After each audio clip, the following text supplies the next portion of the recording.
اور آپ کو اس بات سے آگاہ کرنا چاہتا ہوں، عقیدہ ختم نبوت اور تاجدار ختم نبوت کا نعرہ یہ ہمیں ورثے میں ملا ہے، یہ ہمیں اپنے اکابر سے ملا ہے، یہ ہمیں اپنے بزرگوں سے ملا ہے، یہ ہمیں اپنے اسلام کی تاریخ سے ملا ہے، یہ ہمیں اپنے خلفائے راشدین سے ملا ہے۔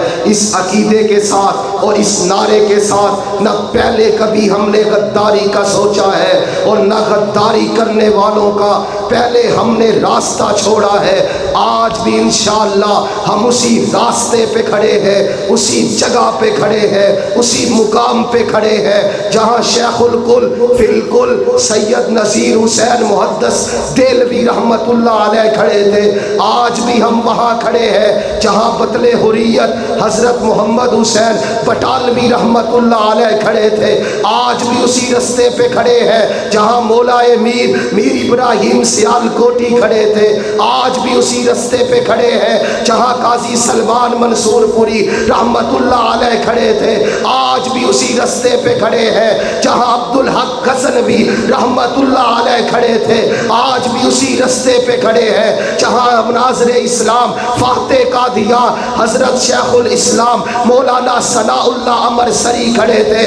ہاں ہاں ہم اس کے ماننے والے ہیں، ہم ان کے روحانی فرزند ہیں، ہم ان کے پیروکار ہیں جنہیں پاکستان کی نیشنل اسمبلی میں قادیانیوں کے خلاف ان کے کفر کو نمایاں پیش کیا، جنہوں نے ان کے کفر کو عوام کے سامنے لانے میں ایک کھلی کتاب بن کے سامنے آئے۔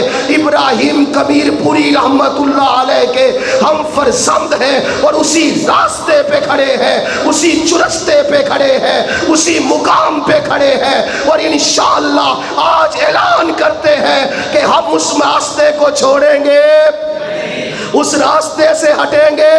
عقیدہ ختم نبوت کی پاسداری یہ ہمارے ایمان کا حصہ ہے۔ عقیدہ ختم نبوت کا علم بلند کرنا یہ ہمارے ایمان کا حصہ ہے۔ اس کے لیے جان جائے تو جائے، مال جائے تو جائے، وقت جائے تو جائے، اولاد جائے تو جائے، ہم یہ بزم بھی سجائیں گے، یہ پیغام بھی پہنچائیں گے۔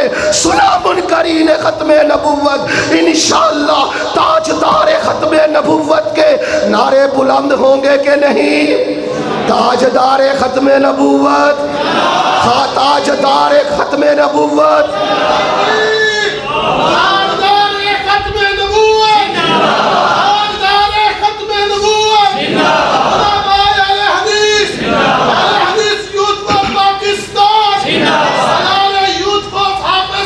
میں اپنے نوجوانوں سے مخاطب ہونا چاہتا ہوں۔ نوجوانوں آؤ، ایک راستہ تمہیں دیا ہے، ایک منزل تمہیں دی ہے، ایک صف تمہیں دی ہے، ایک اسٹیج تمہیں مہیا کیا ہے۔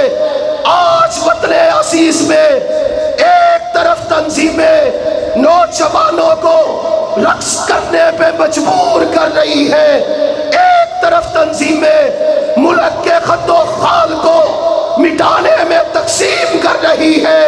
اہل حدیث یوتھ فورس کا منشور یہ ہے، ماٹو یہ ہے، پیغام یہ ہے، آواز یہ ہے، ہمارا مشن یہ ہے، ہماری کاس یہ ہے، اعلائے کلمت اللہ کے لیے، ختم نبوت کے علم کو بلند کرنے کے لیے، ناموس صحابہ کے پرچم کو اٹھانے کے لیے، اہل بیت اطہار کی تقریب کی چادر کے تقدس کو بحال کرنے کے لیے ہم پہلے بھی میدان میں کھڑے تھے، آج بھی کھڑے ہیں، اور اپنے نوجوانوں سے کہوں گا آؤ اس تنظیم کا حصہ بنو، اس جماعت کا حصہ بنو، ہمارے دست و بازو بنو۔ ہم آپ کو گانے کی دعوت نہیں دیتے، ناچنے کی دعوت نہیں دیتے، لفظی زبان کی دعوت نہیں دیتے، ملک میں توڑ پھوڑ کی اجازت نہیں دیتے۔ ہمارا ایمان اس ملک کے لیے یہ ہے، اس ملک کی مٹی مجھے اپنی ماں کی گوشت سے زیادہ عزیز ہے کہ نہیں؟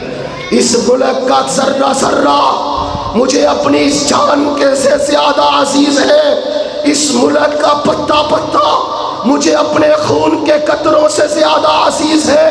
آؤ جس مقصد کے لیے ہمارے اکابر نے اس ملک کو بنایا، اس ملک میں اس مقصد کے علم کو بلند کرتے ہیں۔ آؤ اس پرچم کو اٹھاتے ہیں، لوگوں کو بتاتے ہیں کہ جب تک نہ کٹ مروں خواجہ یثرب کی حرمت پر خدا شاہد ہے کہ کامل میرا ایمان ہو نہیں سکتا۔ ختم نبوت کا پرچم اٹھاتے رہے ہیں، اٹھاتے رہیں گے، کہو انشاءاللہ، کہو انشاءاللہ۔ ختم نبوت کا پرچم اٹھاتے رہے ہیں، اٹھاتے رہیں گے، علم لے کے ہاتھوں میں توحید والا فضا میں ہمیشہ لہراتے رہے ہیں، لہراتے رہیں گے۔ اس مشن میں ہمیں موت بھی آ جائے، جام شہادت پیتے رہے ہیں، پیتے رہیں گے۔ اب آپ کے سامنے تشریف لاتے ہیں قاری القرآن خطیب پاکستان حضرت مولانا قاری جمیل اجمل گرایا صاحب، جو گفتگو ان کا حصہ ان کا بچا ہے وہ آپ کی نظر اور سماعت کے سامنے پیش کرتے ہیں۔ میں آخر پہ آپ تمام دوستوں کا جو ضلع بھر کے طول و عرض سے تشریف لائے ہیں، میرے لیے قابل عزت بھی ہیں، قابل احترام بھی ہیں، میں اپنے علماء قائدین کا بھی دل کی عطا گرائیوں سے شکریہ ادا کرتا ہوں، اور بالخصوص ڈپٹی کمشنر جناب محمد عمیر صاحب اور دیگر ذمہ داران کا، CEO صاحب کا مشکور ہوں، جنہوں نے ہمیں اپنی آواز اٹھانے کے لیے ایک اچھا پلیٹ فارم مہیا کیا۔